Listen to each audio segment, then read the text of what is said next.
Hello, it's Delia. Thanks for clicking on. And so we're going to talk a little bit about emotions. There's a lot of inaccurate information and misleading information about what they are and what they're for. Emotions don't just come out of anywhere. They don't just they just come on you. They're um, they're informational. They're telling you about your environment in the moment. They do often refer back to the past, usually a past that is asking for healing. So, a lot of times I've heard people describe they don't know where the feeling came from, they don't know what it's about, they don't know who it belongs to, they don't know why they're feeling that way in any given moment. And the thing is that nothing comes from nothing. So, an emotion can't just come out of thin air. It has to resonate with something inside of you. So you can pick up on other people's emotions if you're in a room full of people who are,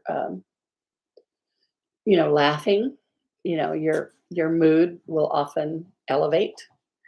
Um, if you're around a baby laughing, even on YouTube, you'll get that energy stimulated in your system.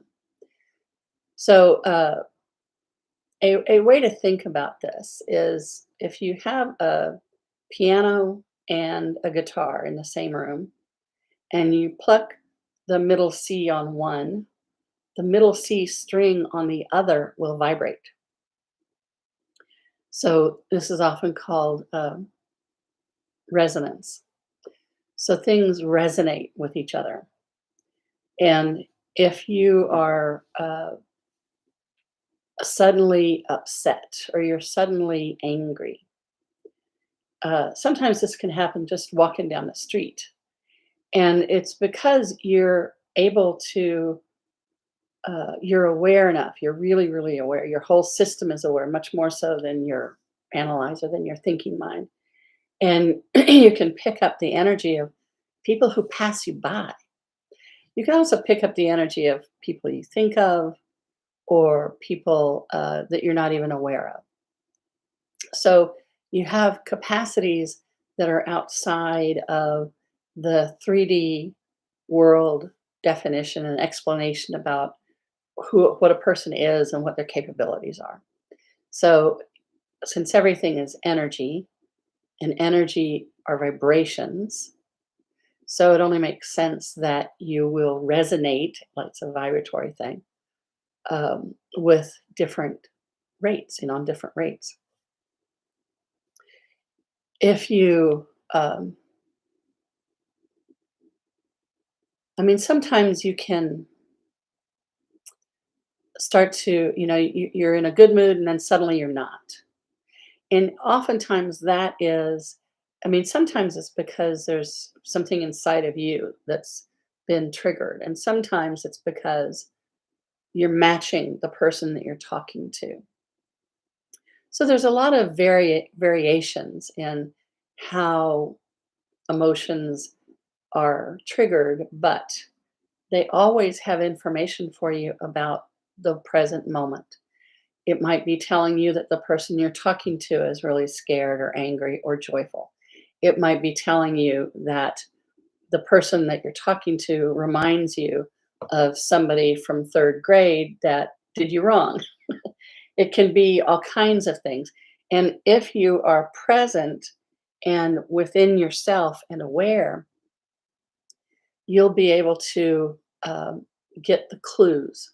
So let's say you're talking to somebody in real time, and suddenly you think about this kid from third grade, and it doesn't really seem to make any sense, except chances are that however the kid in third grade made you feel, or whatever the situation was with them, there's some aspect of that that may be happening with this person that you're talking to. Um, it could be that the person that you're talking to is not telling the truth, which you'll always feel. And it could be that they're kind of setting you up in a way, if that's what the third grade, if that's what happened in third grade. So there's some similarities because it's resonance.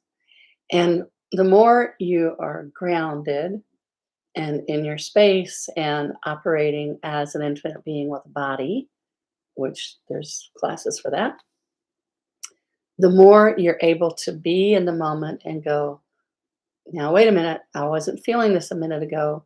What's happening? What's going on? So, emotions are really crucial to your navigational system.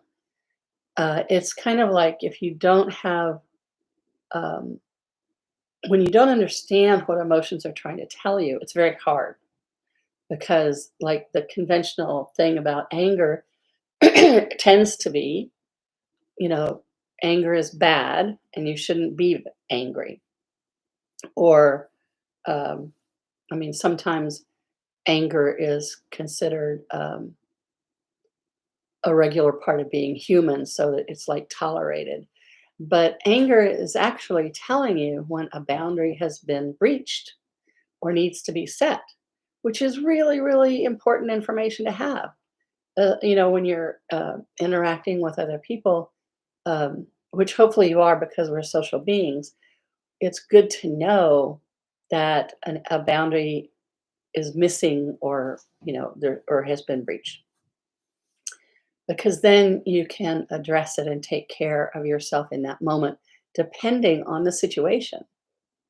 So when you are um, live, you need to be in the moment to know what the situation calls for. And when you're operating with somebody else's rule book, which is full of cliches about emotions and the world and you and your body and everything. When you're trying to navigate through that book, you're going to be misled and confused and bumping into walls. But when you actually understand what the energy is trying to tell you, it's invaluable, totally invaluable.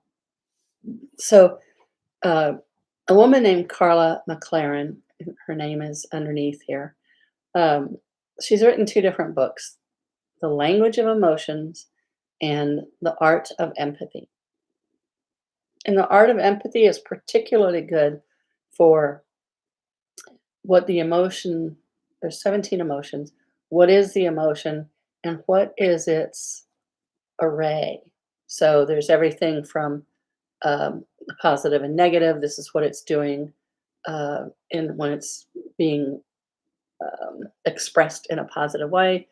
And if you're suppressing it, then this is how it's going to show up. So it's just really easy to read, really well written. Um, it's kind of an owner's manual for how to be in a body with emotions, interacting with other people with emotions, in a really dynamic world. Because we are not living in reruns, and you're gonna notice that more and more. We're coming out of reruns and we're going live, and to be able to navigate um, the world live and in present time, you require different information than what it takes to be in reruns. So finding out more about what the language is, what emotions are trying to tell you, what they're doing for you, and finding out that they're dynamic and that they usually work together. There's usually a team that's happening at one time. And so there's just a lot of really great information about how you actually operate. And there's because everything is vibration, because everything is energy, and energy never dies, it just changes form. That's from third grade physical science. And there's a real close interconnectedness between emotions and sensations. So not all sensations are emotions, and not all emotions are going to have a sensation, but a lot of the times they do. And so to start to be have a lot of body awareness, to be aware of what are you feeling as a sensation, and then how is it expressing as an emotion, so that you can. It's almost like it enhances the communication and the vocabulary. So, as an infinite being or a spirit with a body, however you want to think about it, um, there's a lot of misinformation and a lot of the process of coming home to you and having and coming becoming a safe space for you to be, and to bring that into the world more is through different energetic techniques and grounding and running your earth and cosmic energies and starting to cognitively operate as this larger being with a body, and understanding a little better about what the body is and what it's doing for you and what it's communicating and what it means.